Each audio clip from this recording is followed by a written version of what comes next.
Assalamualaikum warahmatullahi wabarakatuh. Halo, perkenalkan, nama saya Hajar Rilatul Aulia dari kelas 11 MIPA 1. Oke guys, pada pertemuan kali ini kita akan membahas mengenai teks eksplanasi. Secara etimologi, eksplanasi itu diambil dari kata bahasa Inggris yang artinya explain, menjelaskan atau menerangkan. Sedangkan explanation artinya keterangan atau penjelasan. Lalu apa sih teks eksplanasi itu? Nah, jadi teks eksplanasi itu adalah teks yang berfungsi menjelaskan suatu fenomena, yaitu tentang proses atau asal-usul peristiwa alam, sosial, atau budaya. Di dalam struktur teks eksplanasi terbagi menjadi 3 bagian, yaitu identifikasi fenomena, rangkaian kejadian atau proses kejadian, dan interpretasi. Identifikasi fenomena menjelaskan tentang gambaran umum fenomena peristiwa alam yang akan dibahas. Poinnya bisa mengangkat tentang proses bagaimana fenomena alam tersebut bisa terjadi. Yang kedua, ada proses kejadian.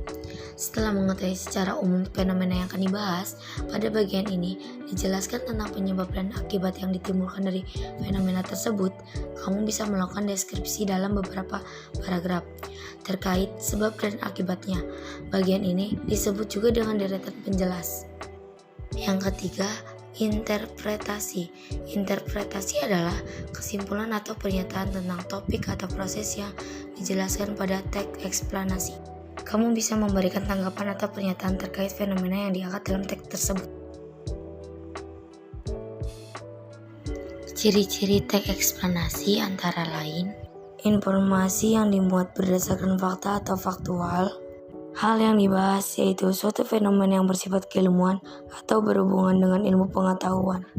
Sifatnya informatif dan tidak berusaha memengaruhi pembaca untuk percaya terhadap hal yang dibahas. Fokus pada hal umum atau generik, bukan partisipan manusia. Setelah membaca teori mengenai teks eksplanasi dan strukturnya, apakah kamu sudah bisa memahaminya dengan baik? Berikut ini adalah contoh dari teks eksplanasi yang akan saya presentasikan mengenai tentang kenakalan remaja. Pernyataan umum, kenakalan remaja adalah perilaku negatif di kalangan para remaja yang melanggar norma agama dan sosial. Perilaku ini bisa merugikan diri sendiri ataupun orang lain. Berdasarkan jenis kenakalan remaja yang terdiri dari pembulian, pemalakan, tawuran, dan pengonsumsi obat-obatan. Proses kejadian. Peristiwa ini terjadi dikarenakan kurang kasih sayang kedua orang tua, kurang iman terhadap Allah, serta tidak adanya aturan, sehingga melakukan hal-hal yang tidak diinginkan. Adapun orang tua yang sudah melarang dan mengekang, tetapi tetap saja anaknya membuat kerusuhan. Peristiwa ini terjadi pada malam Jumat tanggal 25 Agustus 2022. Malam itu, pada pukul 12 malam, diduga anak SMK janjian di Tol Pandey dan akan melakukan tawuran. Setelah sudah tiba di tempat tersebut, tidak ada anak satupun yang datang, sehingga sudah menunggu selama 15 menit, lalu putar balik dan tiba-tiba arah pulang dihadang oleh segerombolan SMK lain. Satu persatu pun turun dari kendaraan roda 2, sehingga terjadilah tawuran di Desa Karangtengah. Interpretasi atau kesimpulan, mendengar dampak tawuran yang begitu besar, maka dari itu perlu perubahan bagi pendidikan dan jauhilah teman-teman yang membawa kita terjerumus dalam tindakan kriminal dan selalu mendekatkan diri kepada Allah Subhanahu wa Ta'ala.